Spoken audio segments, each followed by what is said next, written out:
Hey, what's up guys? Little man with a big opinion here. Today's video, I've got a little update on me dealing with my type 2 diabetes, uh, prepping that I do to help mitigate the situation, and uh, was diagnosed back in April. For the first 3 months, they didn't know if it was type 1 or 2, so they had me on insulin. Um, Changed my diet. They took me off insulin, started giving me metformin and another prescription that I don't know how to pronounce. It's like, it starts with a P. Uh, and what my doctor told me, because I was very adamant with him about, you know, this lifestyle choice that I have, being a prepper, a lot of preppers, uh, they worry about getting medication in a SHTF situation. Um, I see the guy once every 3 months. He writes a 3 month prescription, and I actually got an extra prescription on the other medicine because my dogs decided to chew up the bottle. Um, they destroyed most of the tablets except for 4 of them. I called the doctor, I sent him pictures of it, and he gave me a new prescription, so I have 4 extra of those. Um, he really didn't tell me a alternative for those pills, but did tell me a alternative for the metformin. So in here, I've got 5 days worth, and it's time for me to go pick up my new prescription. But what he told me with the metformin is when I check my blood sugar, if it's under 100, then I don't have to take the metformin tablet. I'm supposed to take 2 of them a day. They're 500 milligrams. And, he said if my body is, regulating the way it needs to, then I can forgo taking one of my tablets. So I've got 5 extra days.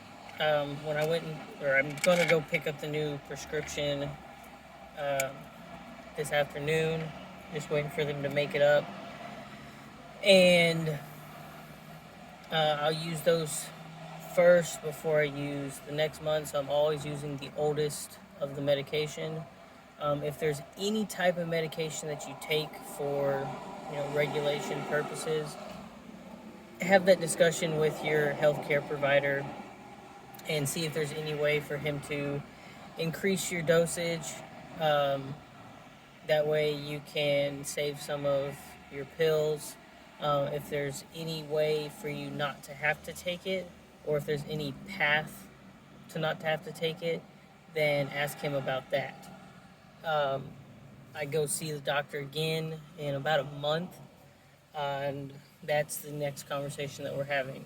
Um, I have some family members that are dependent on insulin. I've got some that are dependent on metformin, and I have some that were dependent on these kind of things, and we're going to have a discussion on not taking the pill. So if you're worried about medication in a SHTF situation, and it's something you're required to have, like you wouldn't survive, or your life would be extremely miserable without it, your solutions are finding natural remedies to these types of things, or having a doctor that will work with you in, you know, prescribing more of a medication than, um, is standard. For the metformin for me, I can pick up all 3 months at one time. Got a little financial bump going on, so uh, the insurance only pays for it, 1 month at a time. So I've been picking it up 1 month at a time. But even so, I'm still collecting some extra pills. Uh, that being said, other stuff going on. Went to a gun show today. Mostly just to look. The only thing I was really on the market for was a box or two of 6.5 Carcano. Um, it's one of my firearms I have the least amount of ammo for, and since it's one of those otter calibers, most people tend to have it because it's not just in dire, command. It's not like 9 millimeter, 223, 300 blackout, anything like that. Uh, but no one had any, and that's okay. It did allow me to make the observation from the last gun show I went to in February. Prices are going down on ammunition. People are slowly starting to catch up. Um, supply is slightly building. Um, I compared that with the academy that I live by, and they're starting to have some stuff back on the shelves. I talked with the employee there, and their shipments are more regular, even though he said they're roughly half the size of what they used to be, and they're becoming more regular, but it's not like what it was, in December of 2019, October of 2019. But he said there is, signs of hope out of that. Um, Lots of firearms were going for sale.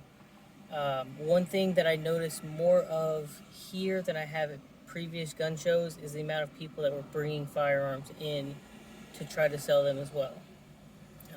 If you haven't checked out my video on, the economy getting worse, still have decently high unemployment,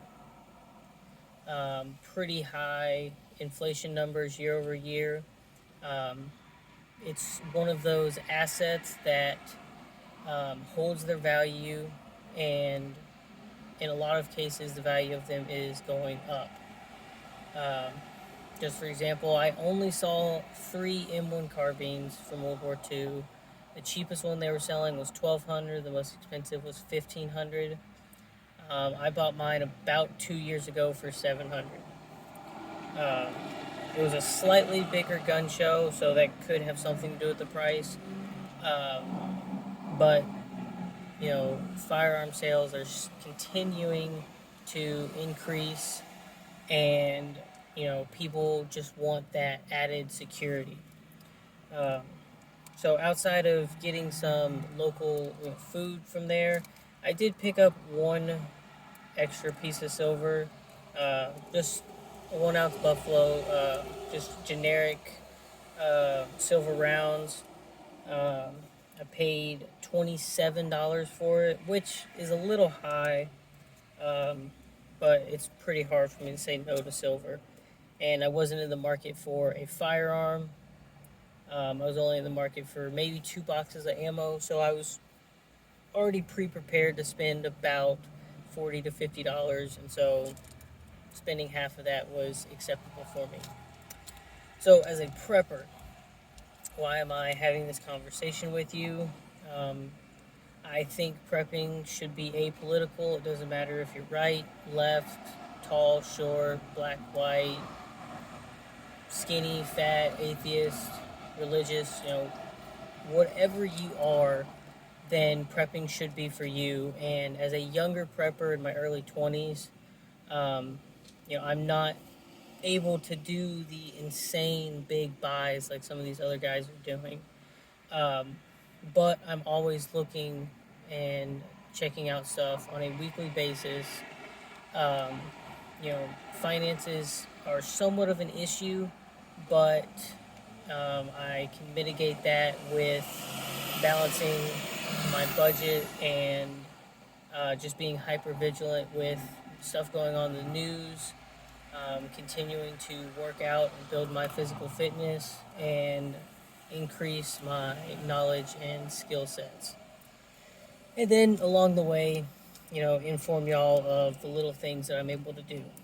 This 1 ounce of silver, for someone that doesn't, do a lot when it comes to prepping, this could be the difference in a meal or not a meal. Um, if anything, this is going to go with the rest of the silver and become part of my retirement portfolio. Um, think the last count I did, I've got about 30 ounces of silver. Um, so not all of prepping is beans and bullets. Some of it is while I am in my early 20s, storing my wealth in something that goes up and down with inflation. Um, and I don't plan on working forever. So this will help mitigate, you know, I don't know if I'll be able to stop working at 30, stop working at 40, or if I got to work all the way up to 85. But at some point, this right here is going to benefit me. And with that, I don't got anything else for you. Um, well, actually, I think the last thing I would say is um, check out your local gun shows. Um, they always seem to have the ammo, and if you're willing to pay the little bit extra, then you can at least get the ammunition that you require. Um, in some cases, it is a cheaper way to get into some of the firearms for your security. And outside of that, you're helping to stimulate your local economy. This was a gun show in a town of like 5,000 people. Most of the booths there were from people in this town or within the county.